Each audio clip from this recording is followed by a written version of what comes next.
to Tuesday. So the final exam is on Monday. Okay. Any questions before we proceed? Okay. So last lecture we briefly talked about the concept of cube, data cube, and we introduced the concept of prefix sum array. And how that is used to construct a cube. So this allows you to do range queries, in particular to do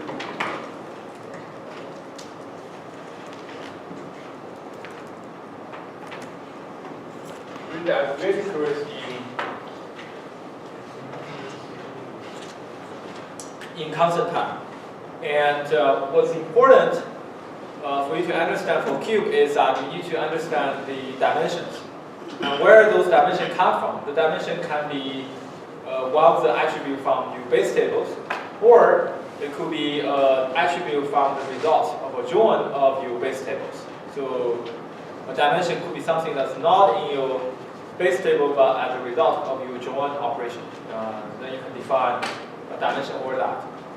So the overall, there are some details about how a cube is constructed. One thing to note is that there is what we call the granularity of a particular dimension.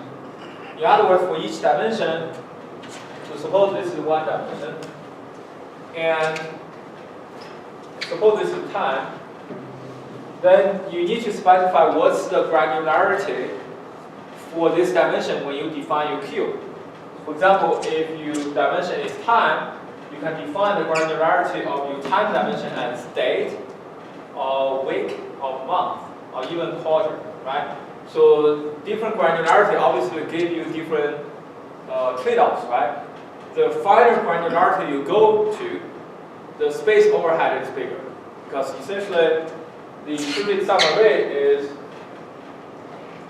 linear space to this n represent the number of values in your domain. So if you go to a finer granularity, you have to deal with a larger domain. But if you go to a higher granularity level, then you're dealing with a smaller domain size. But then the trade-off there is finer granularity does give you better query support, right? Because if you have day as the granularity for your time dimension, you can answer range query over day. You can also answer range query over week and month, because you can aggregate them up and calculate the results for granularity of week and month, right? So that's essentially illustrated from here. So these are different granularities for different dimensions, and then there are operations defined in data warehouse to support you to navigate through these different granularities. Things like, for example, the drill down operation. Right, the drill down operation basically says you can zoom into a finer granularity, for example. Okay. So this is an example of data cube. Okay, good enough. Okay, turn the. So here is an example of the data cube. We have 3 different dimensions, and this is on this dimension we have different kind of categories, product catalog categories, and this is the date, like by quarter, and then this is country, right? Then you can think about what this particular cube of cell represents. That represents the sum of the value from all these cells, meaning from all different regions. Does that make sense? Same for here, but this represents the sum of the sales data for VCR. And this represents the sales for PC over all these regions, so on and so forth. If you want to know all categories, you simply look up these 3 cells and sum up the values there. Make sense? It's essentially an extension of the prefix sum array idea in one dimension we just talked about last lecture. So here is that perfect sum array I explained to you last time. So you can think about this is kind of like an index of the item. These are the values of those items. Then you can calculate this prefix sum array so that if you ask me the sum for this range from 2 to 8, I can get these two values and subtract them away and get the result, instead of paying linear cost to scan through all the values in that range. So that's a simple idea people have leveraged to construct a data cube. Of course, if you extend this to multi-dimensional space, like in two-dimensional space, it's no longer a one-dimensional array, it's a two-dimensional array. If each dimension has n values, you're talking about n square cells. So for data cube in high-dimensional space, you really need to be careful in what dimension you want to define and what's the granularity on each dimension, because there is a significant cost associated with going to high dimensions or finer granularity. So I will skip some of the details here. These are some typical operations in a data warehouse you can do, right? Suppose you are using SAP or Oracle Data Warehouse or Hive. You are operating with a data warehouse environment. These are some of the typical operations that underlying data warehouse will enable you to do. Okay? For example, roll up is to aggregate data, and drill down is the reverse of that operation. Go to a finer granularity. Okay? So I will quickly go over this. Essentially, the most important decision you have to make in designing a data warehouse is to figure out what dimensions you want to define. And then once you know the dimensions, what are the granularity along each dimension.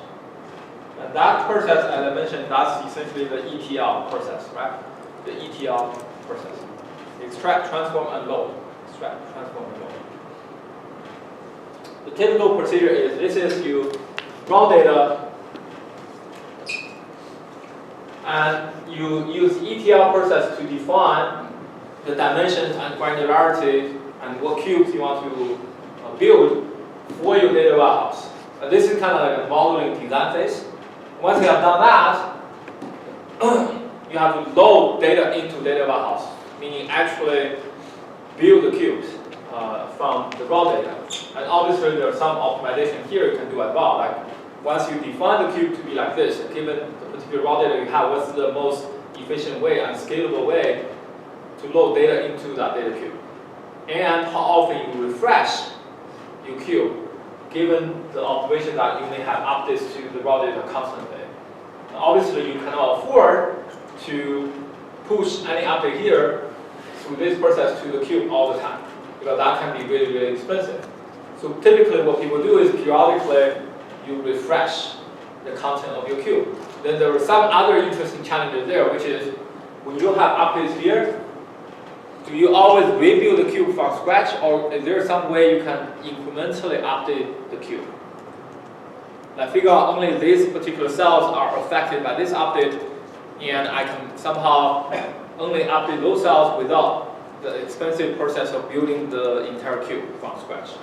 There are many, many interesting and challenging research problems there that I'm not going to cover. I just give you an overview what data warehouse is, and so later on when you go to your work, you can, if you ever need to work with data warehouse, you know what you're dealing with. Okay?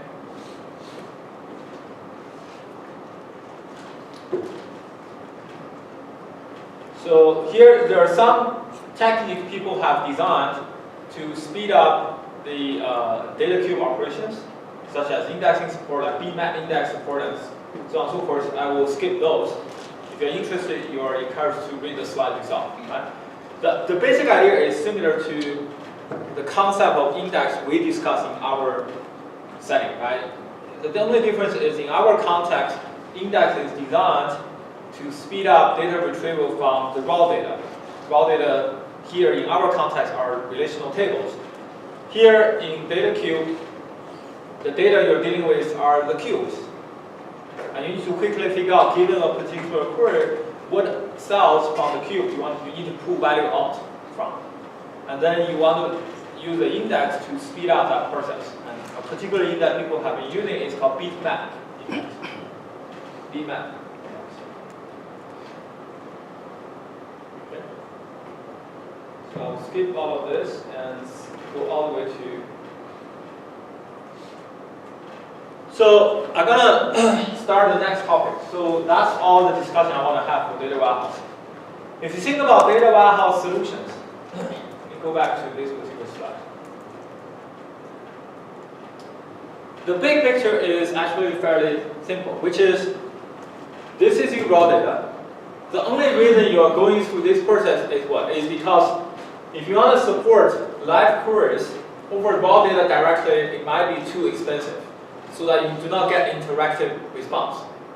Otherwise, there's no point of doing all this stuff here, right? You can always pose arbitrary query against your raw data.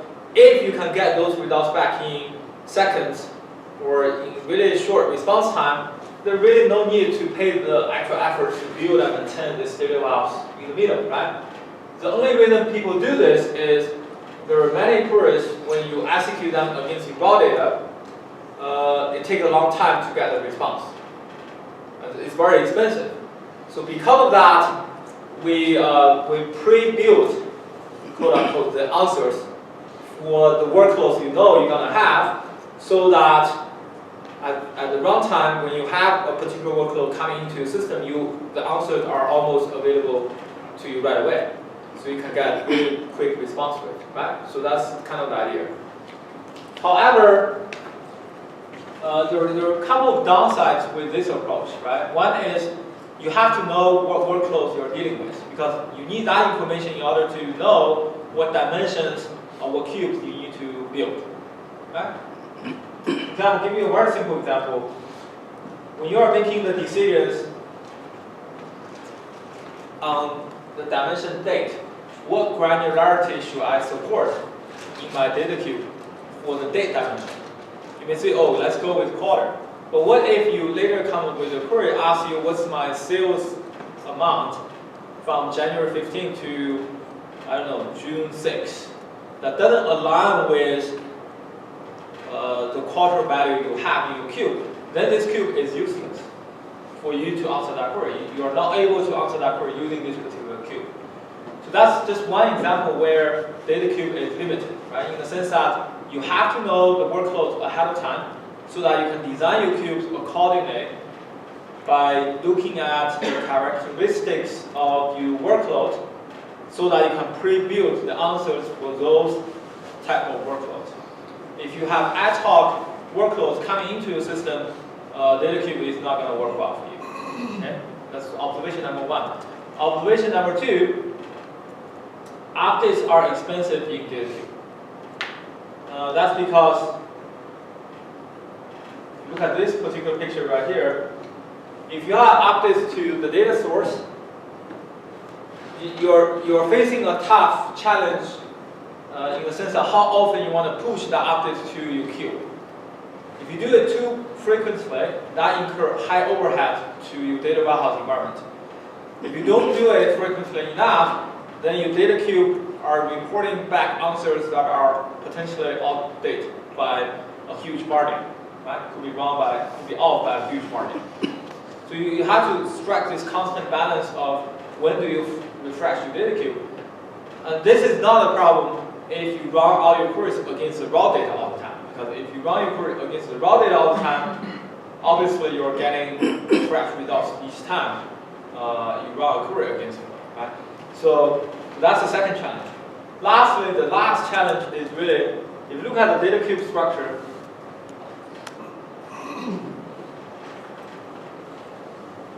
clearly the cost of data cube is this, right? N to the number, D is the number of dimensions you have. N is, let's say, the average number of values or domain size in any given dimension. So the size of a data cube is roughly N to the power D, and that's also the computation cost of building a cube. And that's assuming you're building cube from some base table data. You're not doing join or things like that. But oftentimes, dimensions in a cube are the results of some joint operation. So it's even more expensive than N over D, potentially. Does that make sense? Right? So this is, for small number of dimensions and for limited size domain, this is not too bad. But if you're talking about either big domain size and or large number of dimensions, this quickly becomes super expensive to build and to maintain. Right? So those are some of the downsides of data cube. Right? So for that reason, people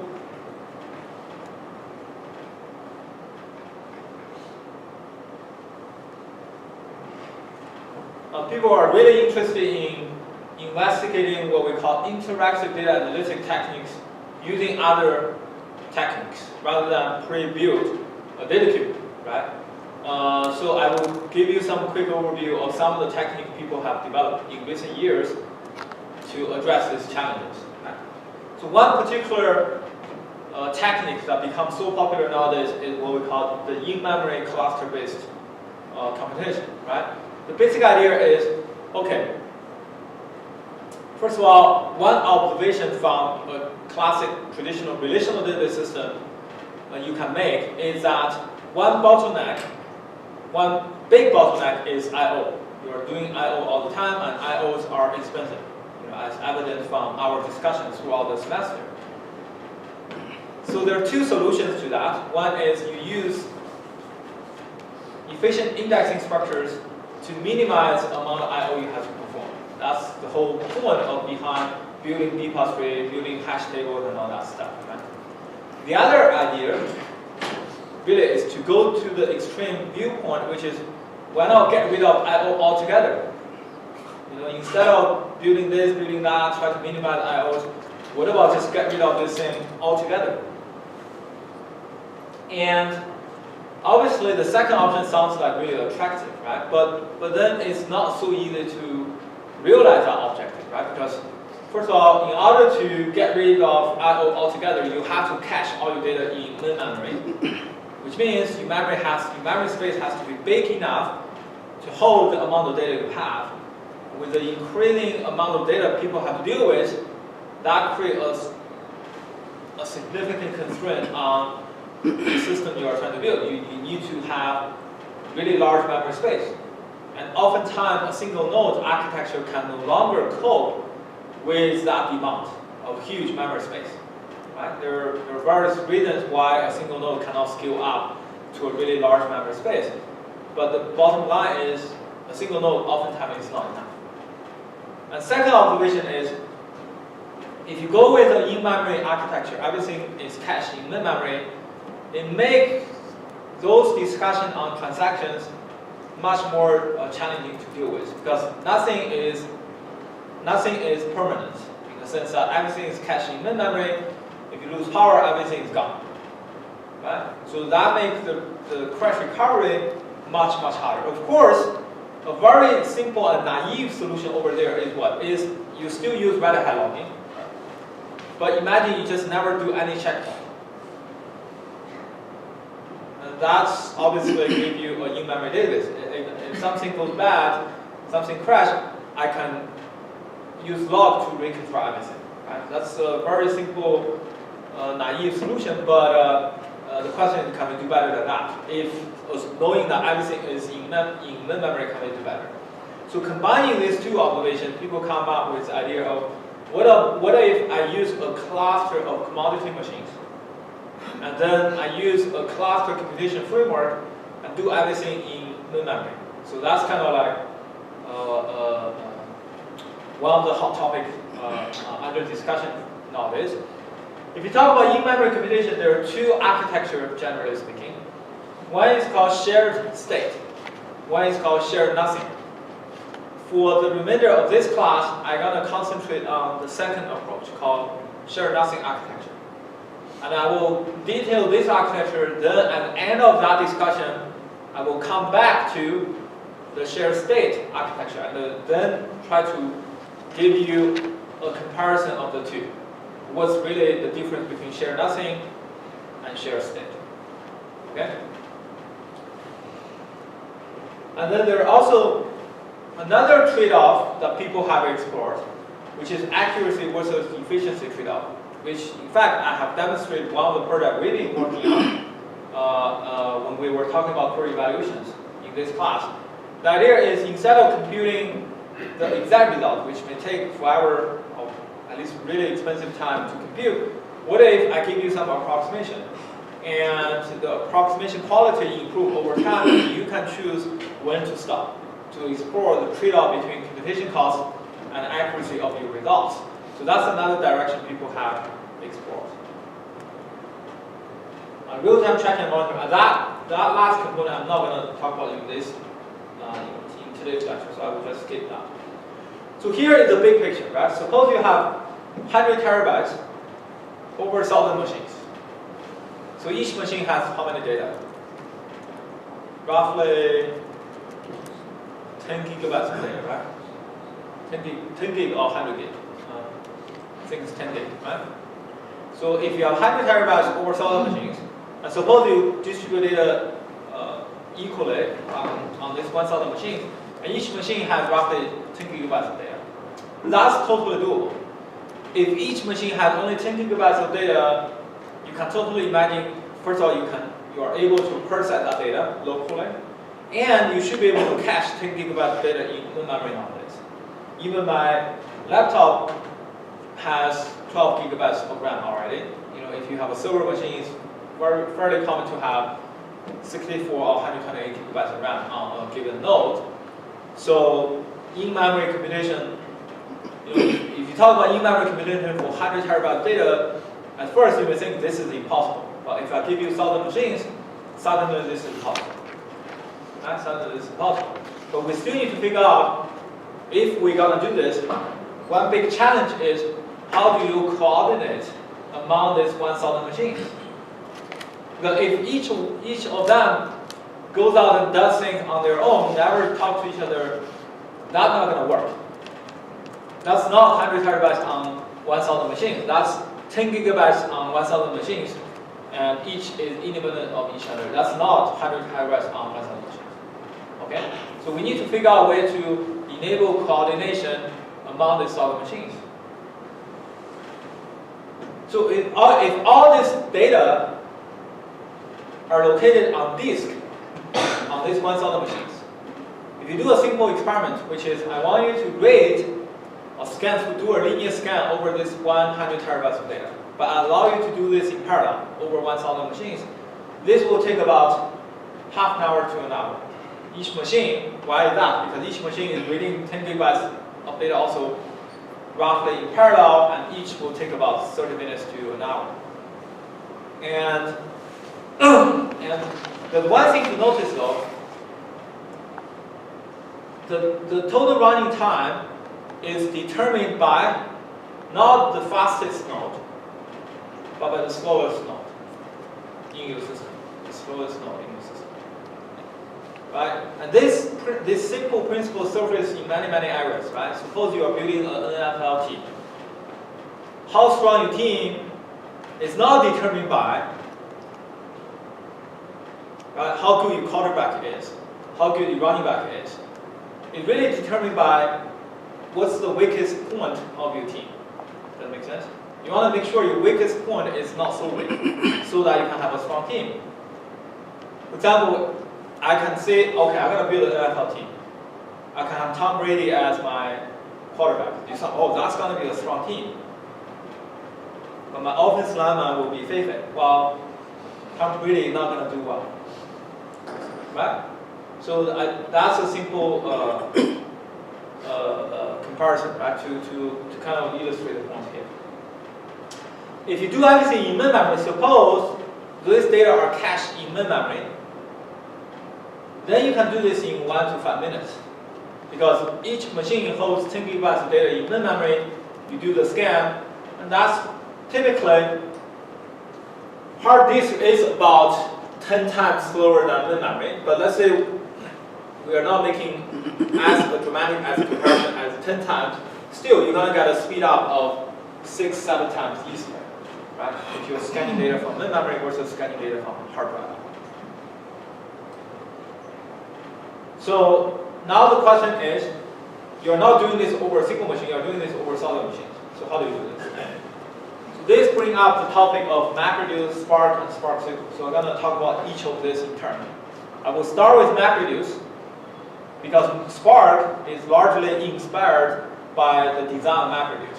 So in order to understand Spark, you really need to understand MapReduce first. A little bit of history, right? MapReduce was introduced by Google in 2006. So 2006, Google, this guy called Jeff Dean, you need to know this guy's name. This particular person, he's a big shot, right? He's behind many interesting projects at Google, like Bigtable, Spanner, and now he's working on Google Brain. Right? So he's amazing. I listened to several of his talks. He's really cool. So he wrote a paper with several other authors in OSDI. OSDI is one of the top system conferences. And he introduced this concept called MapReduce. What's interesting, this is where it's interesting. Google's slogan is never be evil, right? So, but I think looking back, Google is quote unquote evil here. The reason I said this is, you know, initially when Google released the concept of MapReduce in that paper, everyone got so excited about it. Finally, we can do big data computation over a cluster using this particular framework called MapReduce. But then they realized Google only released a paper after they've been using MapReduce internally for 3-4 years, and they started transition to some other computation framework, meaning they're in the process of teaching MapReduce. But then they say, okay, let others start using MapReduce. So they're kind of mislead others into something that they have overgrown with already. So Google always does that, right? So when Google releases something, typically, not always, but typically it's something they've been using for several years, and they already have the next generation technology to replace it. They will release and let others start using it. You can argue both ways. You can argue, oh, it's still nice of them to let me use that, right? For example, Donald Trump may say, oh, I don't want to live in the Trump Tower in Manhattan. I have a super nice mansion under construction, so I will give that to Feifei. Yes, it's a second-hand house, but I will not mind taking that house, right? So, however, another way to look at this is Google released it so that others are, you know, overwhelmed with this whatever technology that Google is throwing away. So you don't have the motivation to invest your resources into something that may potentially can compete with Google. Right? So you can argue this both ways. Anyhow, regardless of this little history here, MapReduce is still, in my opinion, a big step forward, right? To enable people to do the things we're doing nowadays. So here is the basic architecture of MapReduce. It's surprisingly simple. So let me go over this architecture with you together. First of all, there is something called HDFS.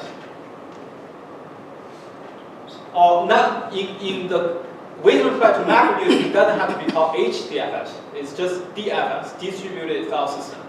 The reason I mentioned HDFS is Google never open sourced their version of MapReduce.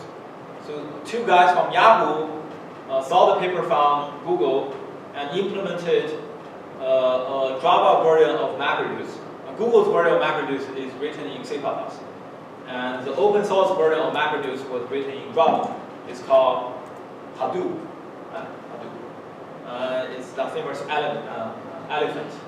The reason it's named Hadoop is because one of the author's son had a toy that's an elephant. And the son named the elephant for whatever reason called Hadoop.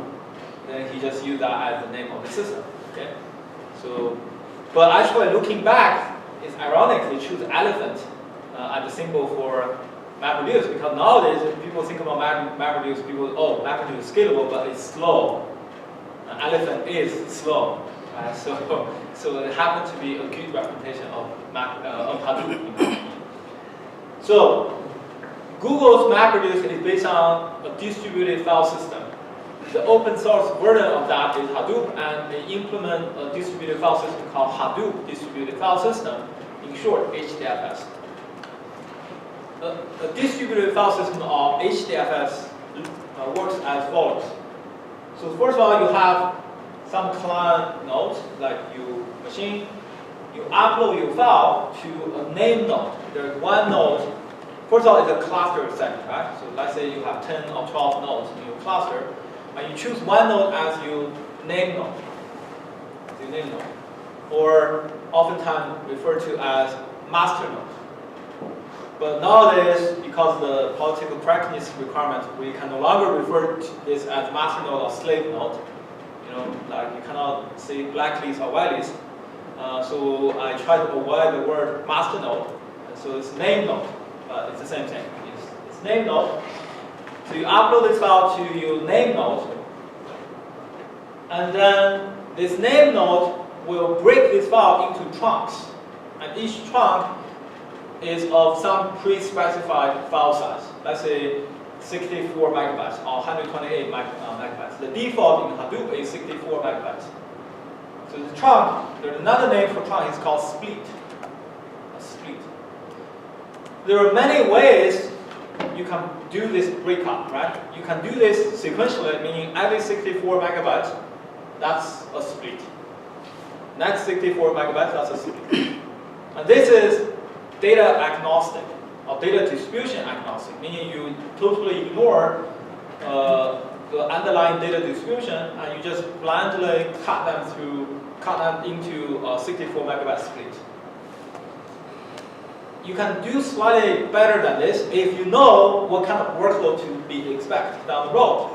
And this is no much difference from key file versus sorted file, if you think about it. If you know the workload you're going to do, if you know you're going to do query over name, you better sort by name.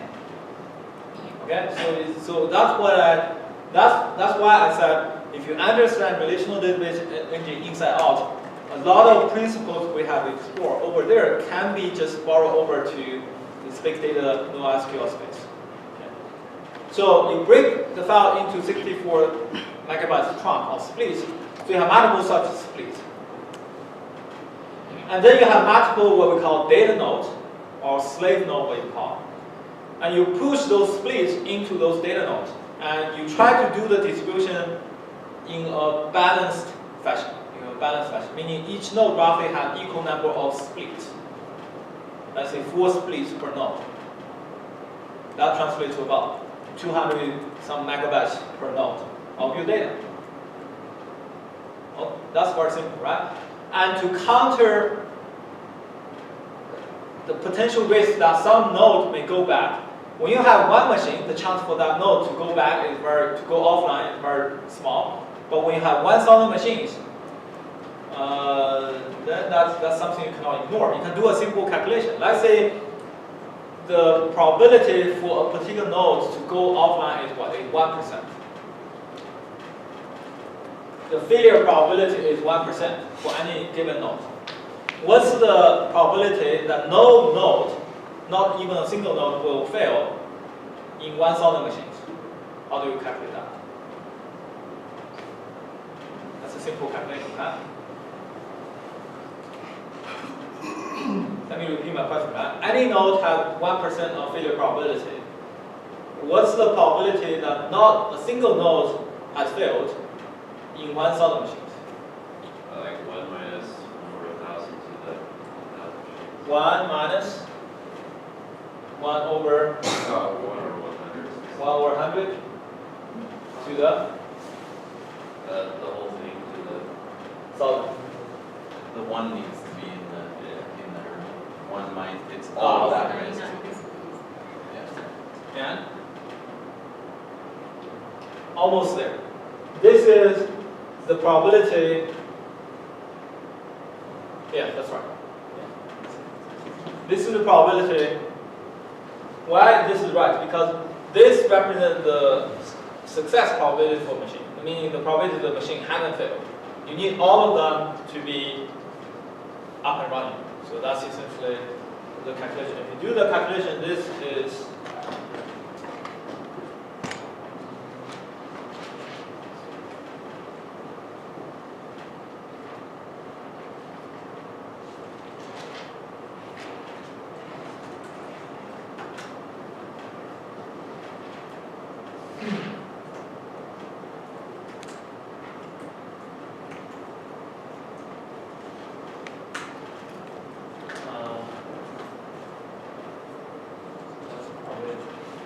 What that means? What does it mean? You always gonna have some machine fail. You think, oh, 1% failure probability for a machine is too high. Okay, fine. Let's do this. Not 1%, 0.1% probability of failure. For 1,000 machines. Better, but still, your odds is pretty bad. Are you willing to bet $1 million if like no node will fail? I wouldn't. It's not even half chance you're gonna win. Right? More than half of time you will lose. Which means this simple calculation demonstrates to you one thing, which is you always gonna have some node fails when you have 1,000 machines. And Google doesn't have 1,000 machines. Google has tens of thousands of machines, and that will be almost impossible. You're gonna have no node that fails, right? So with that being said,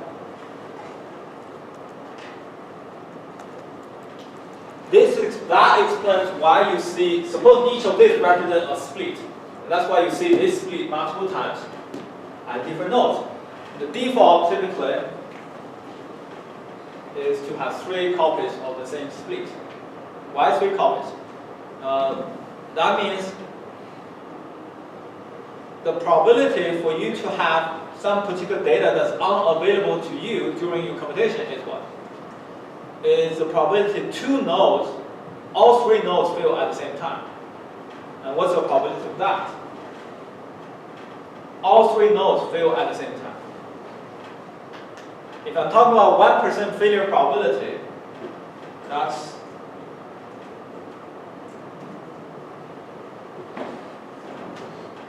this, right? So it's almost impossible to have all 3 nodes fail at the same time.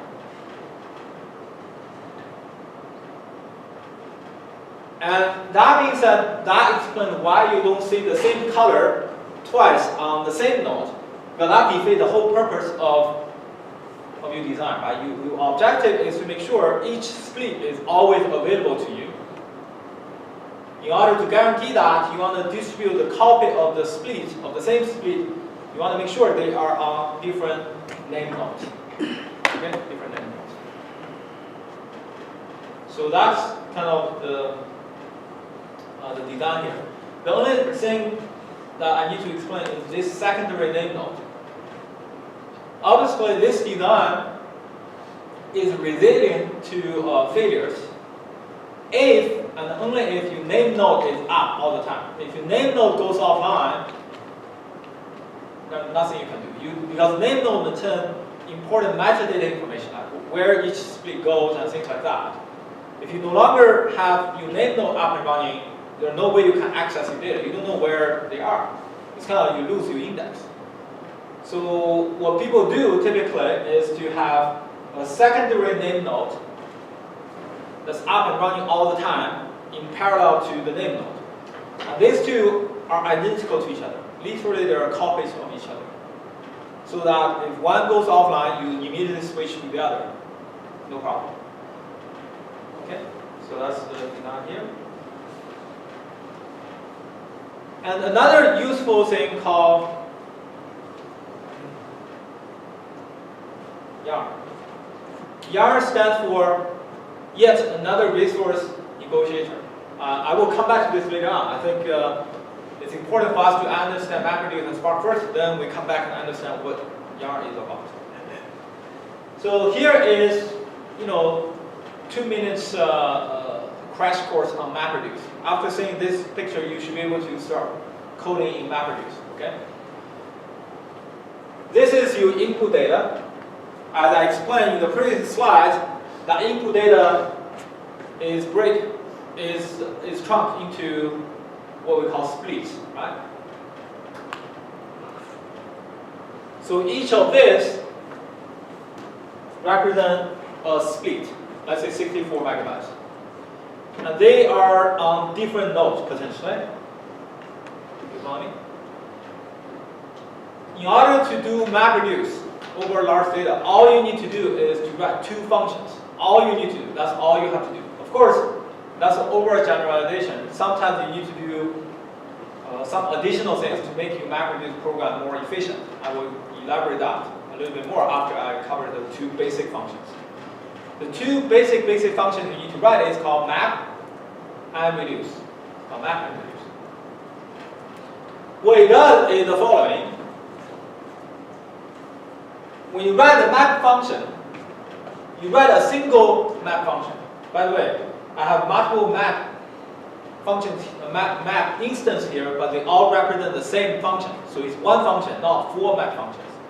One single map function that will trigger multiple map jobs, or map workers. And these map workers will be pushed to the worker node, or the slave node, right? And each worker node is responsible for one or multiple map workers. Each worker is nothing else but an instance of the same map function. It's the same function. It's just that they deal with different inputs. A map worker on a given node typically process data on that name node, on that particular name node. You follow me? The reason we do that is to avoid data shuffling from other nodes.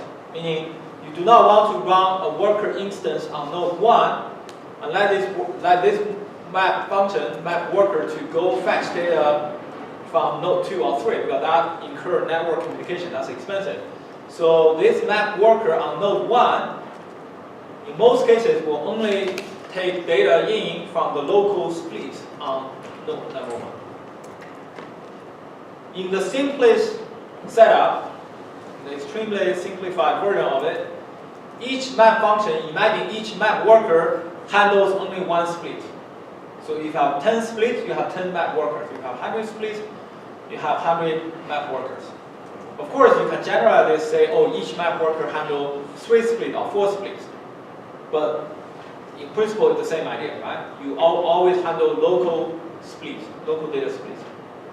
So let's simplify this. Each worker handles only one split from the local node. You know what I mean? There are multiple workers. And another simplification here is assuming each node has only one worker. In practice, obviously that's not true. On one node, you have multiple workers. You may argue, oh, you only have one CPU, how can you run multiple worker instances? Well, first of all, each CPU may have multiple cores. So each core can handle one worker. And secondly, if you number of workers is more than the number of cores you have, you simply design a queue, a worker queue. It's a FIFO queue. First in, first out.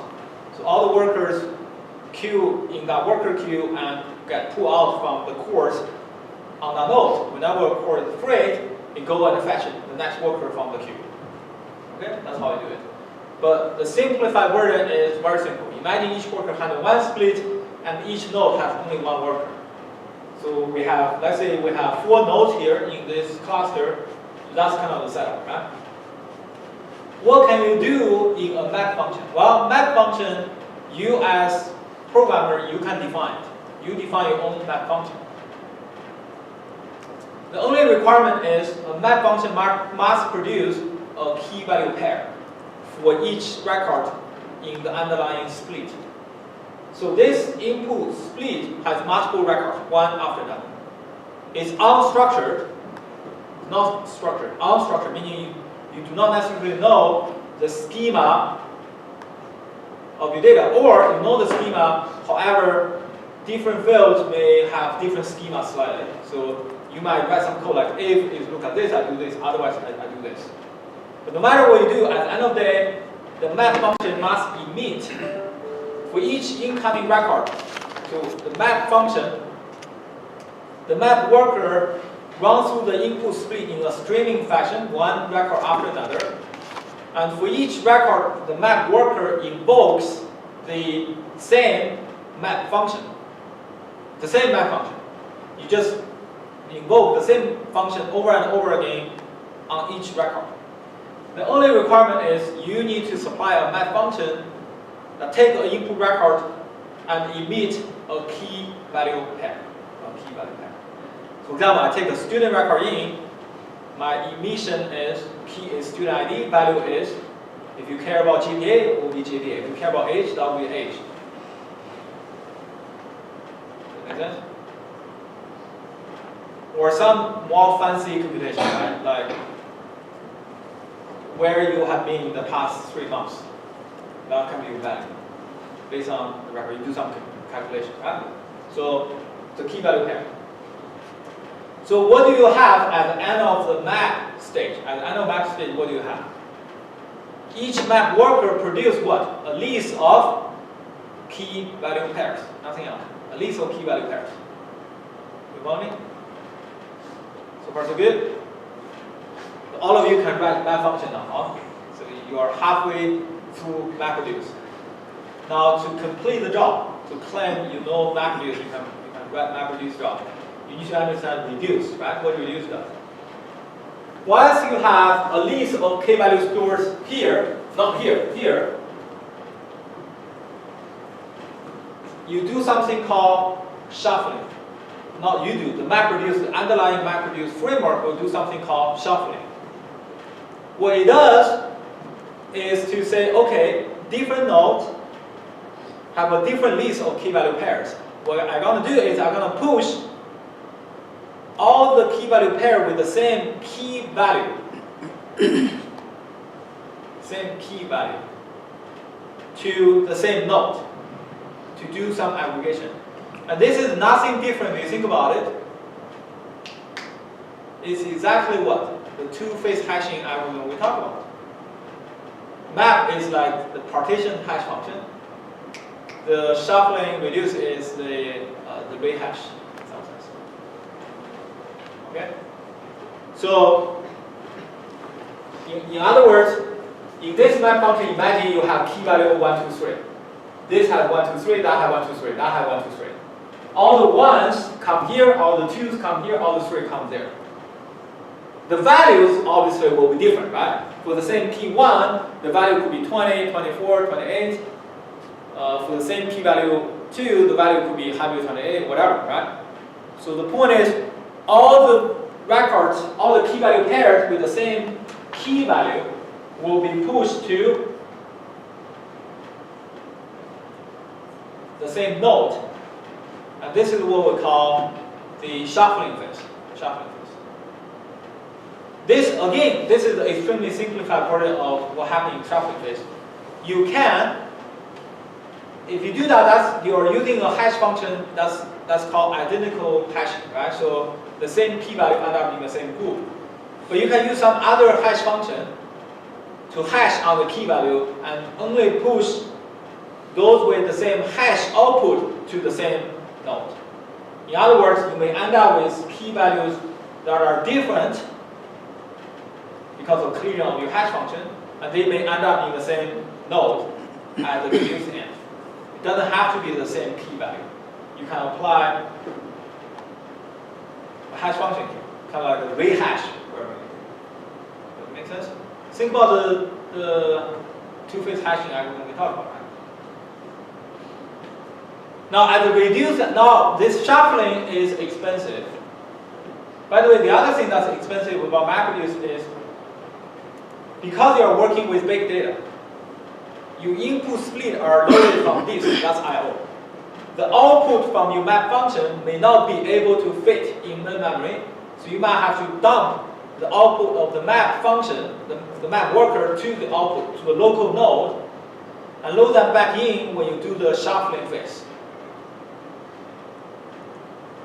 Note that no matter how big your data is, you can do this because I can keep a memory buffer whenever it's full, I dump to disk. When I'm ready to do the shuffling phase, I load, trunk by trunk that fit in my memory, and I start sending to different nodes. Then whenever I free up my memory, I load the next trunk and start sending to different nodes through the network. It's a cluster, right? So I can do this no matter how big your data is. And no matter how small my memory is, local node, on the local node. Now, at this end, now we're at the end of the shuffling phase. So one important design consideration that you guys need to be aware of when you write MapReduce jobs is really to design a good hash function here so that what? Two things gonna happen. One is the output better to be balanced. Why is that? Why the output need to be balanced? Because the total running time of a MapReduce job is not determined by the fastest reducer. It's determined by the slowest reducer. And this is known as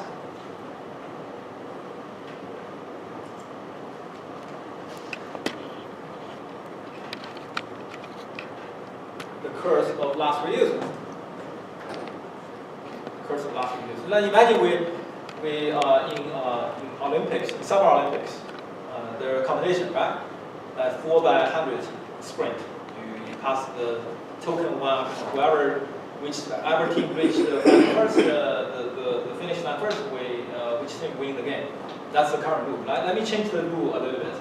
Each country sends 4 representatives to run at the same time, and the country with all 4 players reach the finish line first wins again. Okay? So essentially, the winner is determined by the last runner, right, of the team. So it's the same thing here. So in order to avoid the curse of last reducer, you want to make sure there's splits, not the splits. This k-value list of k-value pair pushed to different reducers. A reducer, by the way, a reducer is nothing else but a worker instance that runs a reduce function, and they run the same reduce function. So you write one reduce function, it's run by multiple reducers. Typical reducer is some sort of aggregation. What you do is you go through the list of key-value pairs, push to the current reducer, and you aggregate the values for the pairs with the same key value. For example, key value can be country. The value can be the population in each state or province of that country. Then you aggregate out, what do you get? You get the total population of a country. You follow me? Yeah. Would it make sense, like on the mapping nodes, like if they have all the, like if they have a couple of the same keys to like reduce those before you send to the That's reducer? very good. That's the next thing I'm going to talk about. That's called combiner.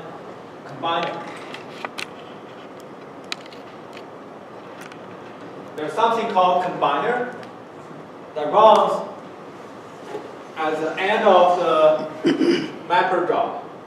So you do local aggregation. If you know the reduce function, you do local aggregation before you shuffle data over. That reduces the network communication dramatically. Yes.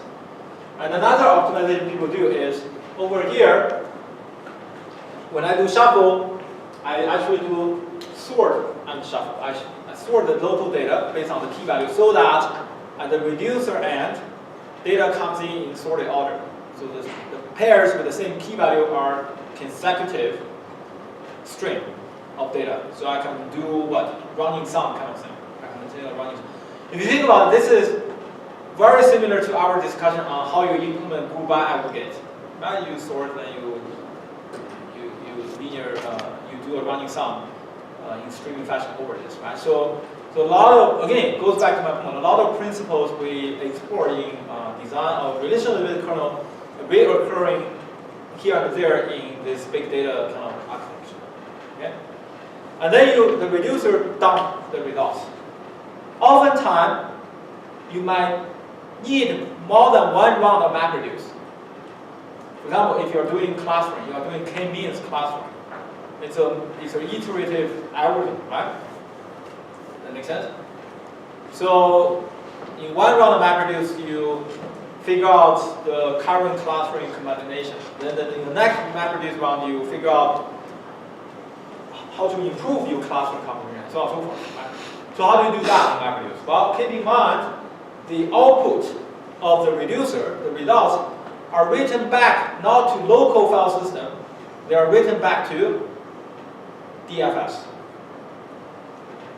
So the output basically comes through the name node and pushed to DFS. What that means is they are immediately ready for serving as input for another MapReduce round. Does that make sense? that form a loop. So you can do multiple rounds of MapReduce. However, that's precisely why Hadoop is like an elephant, why it's slow. If you look at this whole workflow, there are many, many IOs and shuffling your thing, right? You have this IO right here, down to this loaded back for shuffling. And then if you are having multiple rounds of MapReduce, these results are written back to DFS. That's IO and network communication because it's DFS. Right? It may write over network and IO. And then these results come back here as input and is loaded into the next round of mapper, IO right there. So a lot of IOs you do. That's why it's slow. What about fault tolerance? What about in the middle of, let's say in the middle of a calculation, this map function, this mapper goes offline, this node goes offline, this mapper is down. What do you do? Suppose the mapper running here is down, you fire up another mapper here. If you're processing that red split, you fire up another mapper here and process that split. And there are obviously optimization you can do here, right? Suppose my current mapper has processed like only this far. Yes, you can fire up another mapper and start from beginning, that's okay. What if I'm almost here already, and you want me to start from beginning again? That's obviously very expensive, right?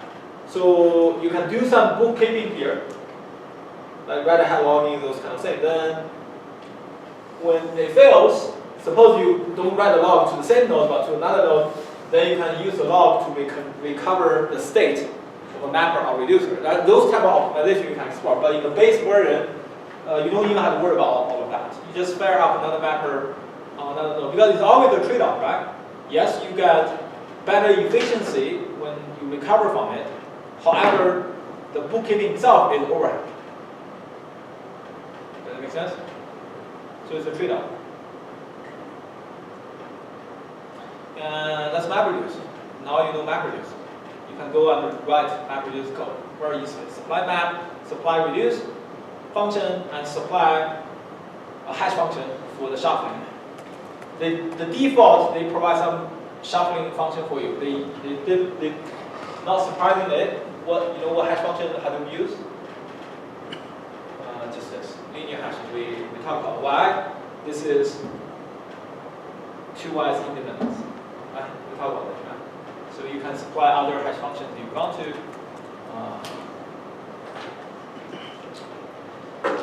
Question on MapReduce? No? Okay, fantastic.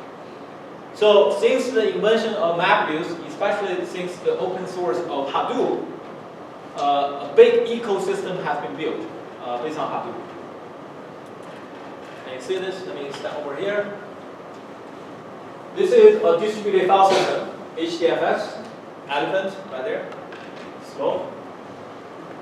MapReduce computation on top, Elephant, slow, because you have to sort and shuffle and all that stuff.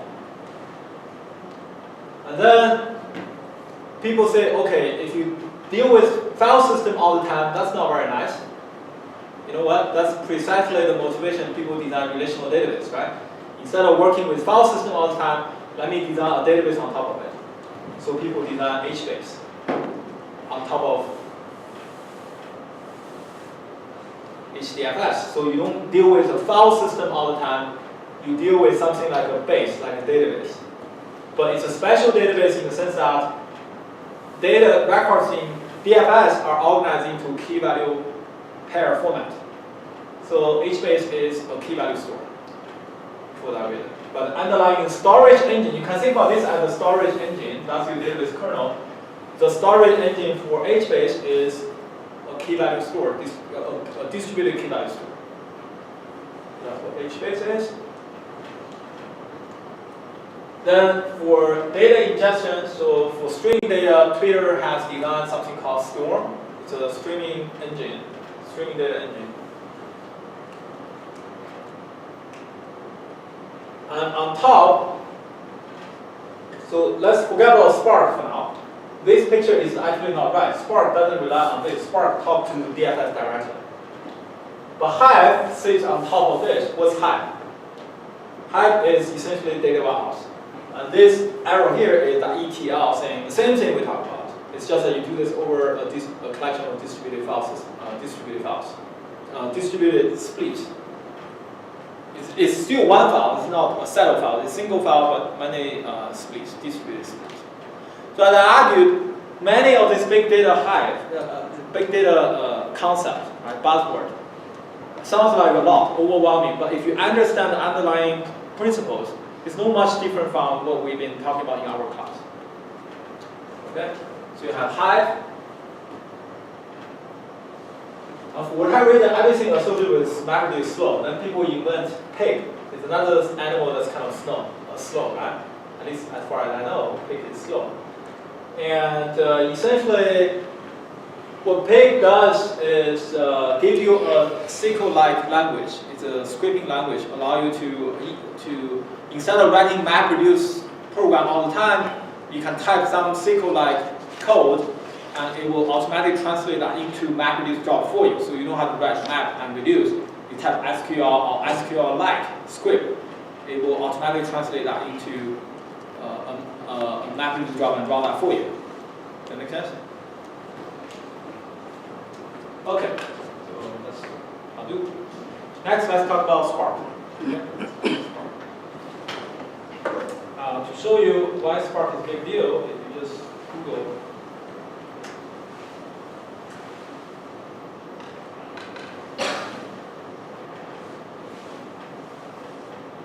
you can see how many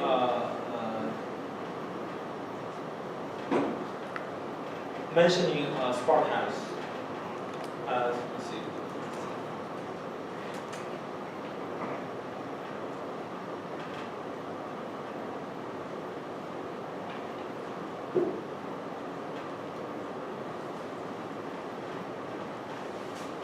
So on GitHub it has this many forks. Right? I actually did a rank of open source product on GitHub. Spark is like one of the top 10 projects over there. You know what's top one? Can you guess? On GitHub, in terms of number of forks and start. What's number one? TensorFlow. Okay, not surprising. Everything is about machine learning nowadays, right? TensorFlow. And TensorFlow make a record. It was released last December, right? Around that time, or earlier in this year. It breaks the record of the shortest amount of time to reach number one on GitHub. Take 1 month to reach number one product on GitHub. TensorFlow. But Spark is there as well. Spark is like not as popular as TensorFlow, but it's almost as popular.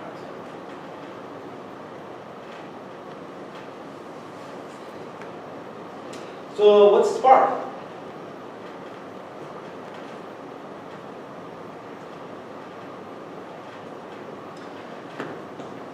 Many people in this space view Spark as, oh, Spark is just MapReduce, but do everything in the memory. That's the interpretation by many folks in this space. And that interpretation is wrong. Okay? It is just wrong. But many people, 90% of people in this space say, oh, Spark is just do everything like Hadoop and MapReduce, but do not do any I/O, cache everything in the memory. That's Spark. That's not true. That's not Spark. Okay? That is not Spark.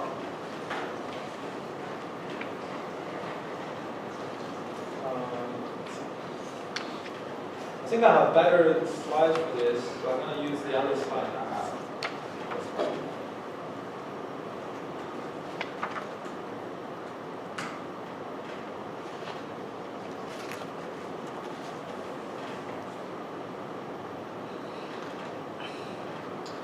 So Spark was designed largely motivated by the shortcoming people have observed from MapReduce. One is too many I/Os. Secondly, MapReduce is notoriously bad for supporting what we call iterative workloads, like K-means clustering. Iterative workload means you do one iteration, then you improve using another iteration, and in each iteration you do exactly the same thing, but just improve the quality of your output step by step. That's what we call iterative algorithms. MapReduce is particularly bad for iterative algorithms for the reason that at the end of each iteration, you have to write the output back to DFS.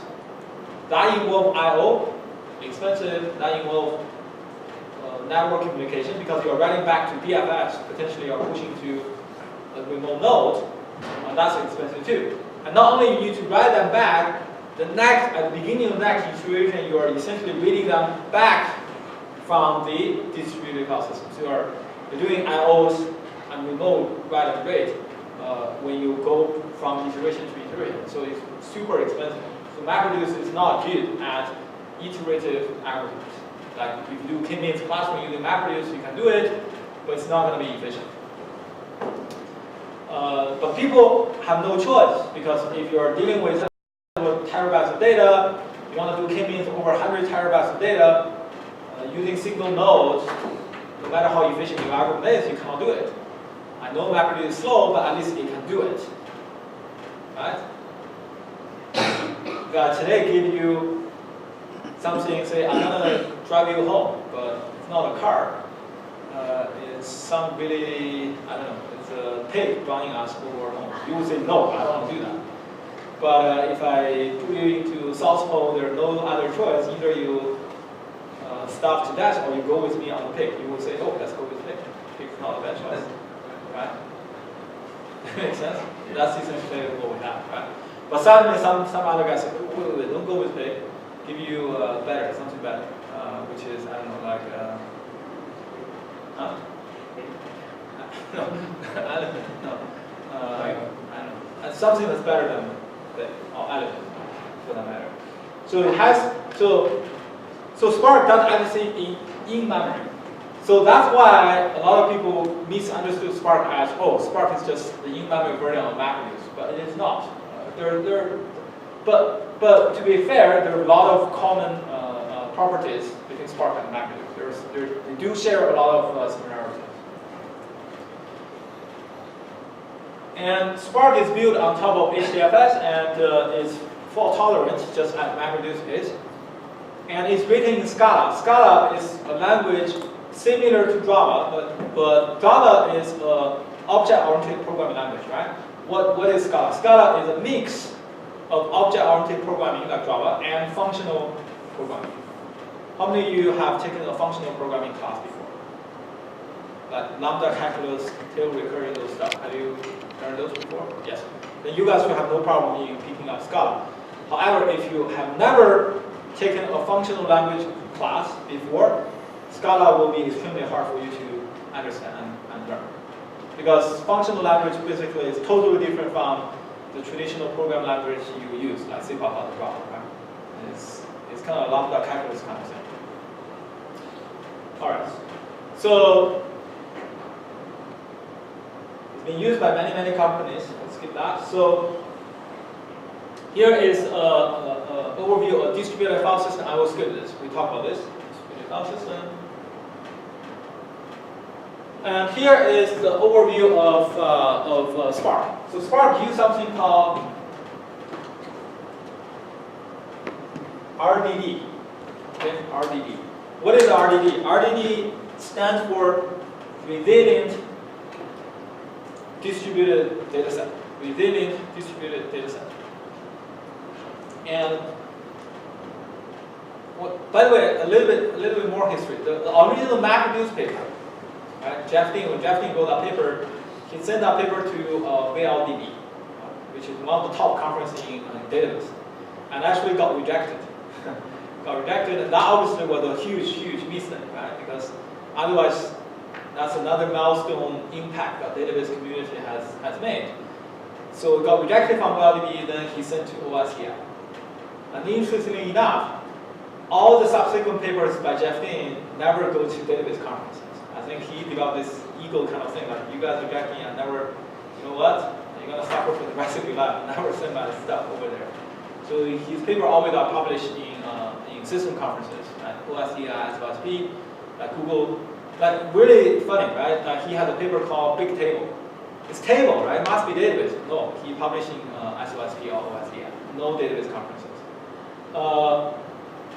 The rumor is for the Spark folks, the first paper they sent to Signal, another top conference in database, and got rejected too. And they sent the paper to NSDI, which is another system conference, network system-ish conference, and got the best paper award over there. But what's nice about the Spark folks is they didn't remember that resentful feeling. They subsequently do still send paper to the database community. So we see subsequent Spark works in database conference, which is nice. So the first paper describing Spark is called Resilient Distributed Dataset. That got the best paper award in SDI. It's a very simple concept. Is that I'm going to represent my data using this abstraction called RDD. So that's my data. And what's special about this abstraction is you program, when you write a Spark program,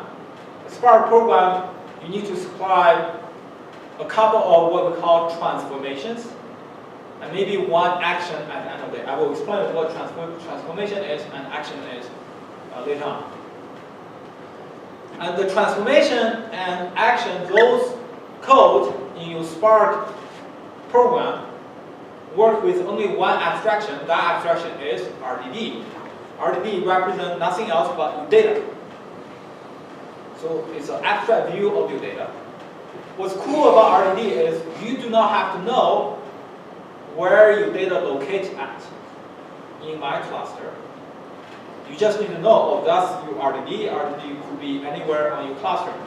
And underlying the Spark kernel, RDD is represented by multiple RDD partitions. So for example, this RDD is represented by 3 partitions. Where those 3 partitions locate at in your cluster is abstract away from the outside world. So it's inside the kernel. The programmers and application running on top of Spark doesn't even know where that is. Not only you don't even know where it is, you don't have any control whatsoever on which node gonna host which partition. Does that make sense? You don't even have a way to tell the kernel, oh, I want this partition to be on node 1. No, impossible. You cannot do that. You follow me? And these partitions always sit in main memory. You may argue, what if my data is super big? I have a 1,000, 10,000 petabytes of data. How can you make sure every partition sits in memory? Well, good question. Let me answer that later on. For now, let's assume my data is not so big. Each partition does fit in my local node memory space. Suppose that's the case for now. Okay? So each partition fits in memory. So collectively, your RDD sits in memory. Of course, over multiple nodes, not only on a single node. Let's say partition 1 is on node 1, partition 2 on node 2, partition 3 on node 3. Oftentimes, you have more than one partition on a single node, but that's okay. Let's assume for this, I have one partition for RDD on each node. Now, that being said, what about fault tolerance? What about if this node goes offline, I lose all the main memory partition I have for the RDD? What do you do? Well, same principle, but now as DFS, but now we do at the memory layer. Each partition is duplicated 2 or 3 times across your cluster in main memory. If one node goes down, you have that partition, copy of that partition on another node's memory space in memory. So it's readily available for you to continue your job, to recover your job. Does that make sense? Okay, so that's RDD abstraction. Next, these arrows here.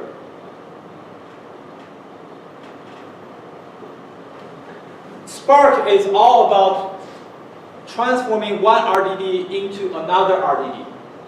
And this arrow represents an operation called transformation. Transformation is where your programmers can supply you code to define a transformation function. Or you can use a predefined set of transformations that come with Spark. Or you can supply your own transformation. And when Spark invokes a transformation on RDD, what really happens is it runs the same transformation function. It's kind of like run the same map or reduce function over each partition of RDD in parallel over multiple nodes. So this partition runs through this transformation function, produce another partition and output, so on and so forth, run in parallel. The collection of all the partition and output form another RDD. And you can imagine you do this over multiple transformations, so one RDD become another RDD, become another RDD, become another one, until you are done.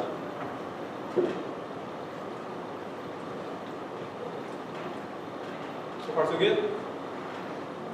So here is one example of RDD. Do I have to stop? I hate to stop here, but I may have to. Okay, I will run through this example, then I will stop. Suppose my input, what's the input for a Spark job? Same as MapReduce or Hadoop. The input to a Spark job is a file from HDFS or DFS. I have a file, let's say my file name is called lines. So I define lines. Sorry, the lines here represent our RDD. This is the RDD. It's defined as HDFS file from the HDFS file system. So I define lines. It's a text file of this use. This is the URL for your HDFS file. Okay. So lines becomes the first RDD. Then you define a filter transformation. So it starts with arrow. Means what? Means for every single line in this lines RDD. So lines now is, imagine these are your lines RDD. So the lines RDD now have multiple partitions, and within each partition is nothing else but line by line records from the HDFS. So what you do is you define a transformation set start with arrow. What that does is for every partition and every line in that partition, you run this function one by one. But you do this in parallel over all the partitions. You figure out all the lines, start with a keyword arrow. You throw away other lines. And that give you, that's a transformation that produces another RDD called arrows, which is, and this is your arrows. Of course, that's multiple partitions on multiple nodes, right? Then you just continue, right? Arrows persist. Why you do this? Well, let's ignore this for now. I don't have time to explain. Let's say you do arrows count. What that does? Well, over each partition, I count basically how many lines I have on each arrow RDD partition. What that tells you? How many lines contain arrow in the original file, partition by partition. And then I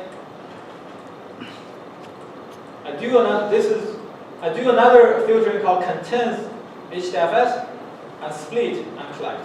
What does it do? It defines two RDD. One is called HDFS arrows, meaning for all the arrow lines I have, I further look at how many of those arrow lines has a keyword HDFS. So I'm looking specifically for HDFS arrows, not any arrow. So I define another RDD. Then I split. So even though I'm writing this in one line, but each of these dots represent an RDD, a transformation. So whenever you finish one transformation, that gives you RDD. That gives you another RDD. Split by tab. That means I use delimiter, the tab key as delimiter, breaks that into three fields. Collect. The final thing is not a transformation, it's called action. In Spark, the final thing you do always is an action. That's the signal to the system to produce output. And furthermore, to evaluate this program, what do I mean by that? Spark uses something called pipeline optimization. In other words, it uses lazy evaluation. A transformation is not always evaluated right away. Rather, Spark kernel will look at this as a pipeline program and look at can we combine different transformation into one and to do runtime optimization. Give you a simple example. Even though your program is written like this, at runtime, what Spark most likely will do is what? Combine this with that, because you can totally combine these two together. Start with arrow, then immediately, instead of materialize and produce the RDD in the middle, why not you apply the filtering of HDFS together with the filtering of start with error? But that's the cool thing about Spark. The kernel can do that optimization automatically for you. And you can just write your program in the most intuitive way to you, but then the kernel can do optimization for you like that. That's called lazy evaluation. That lazy evaluation is triggered when Spark sees action. This is the action. So it won't do any materialization until it sees action. Then does this pipeline optimization and do that. I have to stop right here. So now you know Spark. Okay. I haven't finished Spark, but for at least for the basics, you know Spark. Okay. Now I'm gonna skip the lecture on Tuesday. There are many other things I want to cover, but obviously I don't have time to cover. So on Thursday next week I will cover as much as I can. I post all the slides I prepared for the big data stuff online, including NoSQL and column store and other things. If you're interested, you should go. I strongly encourage you to go and read that. After reading through that, combined with the knowledge of relational data, you can call yourself data guru, level 1, okay, not level 10. Okay, don't be so excited yet. Level 1 data guru, okay. And I see you on Thursday. And for those people who got gift card from me, school asked me to get your signature to confirm that you get the gift card, not me. Okay, so please come forward and sign your name on that gift card.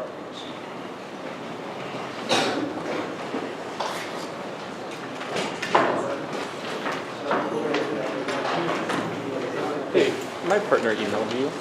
Yeah, where from I went to the rest. So on the page,